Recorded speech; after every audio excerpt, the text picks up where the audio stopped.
Hinimok ni DPWH Secretary Vince Dizon si Congressman Leandro Leviste na pangalanan ng mga maaring sinasabi nitong tao niya sa DPWH na may koneksyon sa mga kontratista.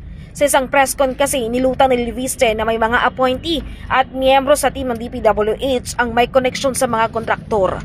Ang revelasyon ni Leviste hindi naman daw minasama ni Dizon, pero mahalagaan niya na makapagbibigay si Leviste ng mga pangalan at mga partikular na detalye para ito ay kanyang maimbestigahan.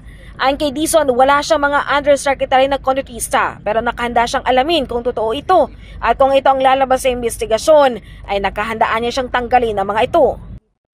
Wala sa kanilang kontraktor. Yun ang aking pagkakaalam. Pero ako po mismo, dahil sa report na ito, mag-iimbestiga na rin ako on my own about this. But I would really appreciate if Congressman Leviste could give me more specifics, if possible, names, no, and circumstances. And believe me, I will act on it. Nakilala niyo na ako, DOTR pa lang. I will never tolerate it.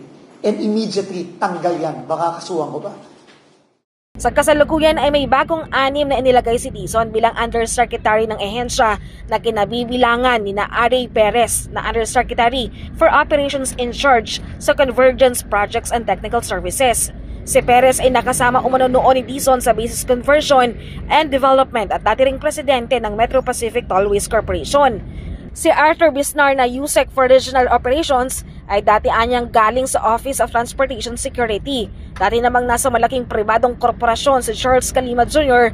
na Undersecretary for Special Concerns. Si Ricardo Bernabe III na USEC sa Office of the Secretary ay dati namang nasa National Police Commission.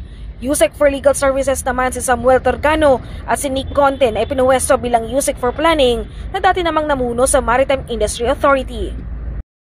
Importante sa akin yan.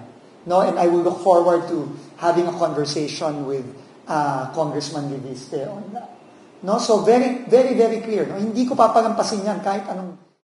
Samantala, ibinunyag ni Dizon na sisilipin na rin ng ehensya ang maaring koneksyon ng CLTG Builders sa mga Diskaya kasunod ng inilutang ni Ombudsman Boy Remulla.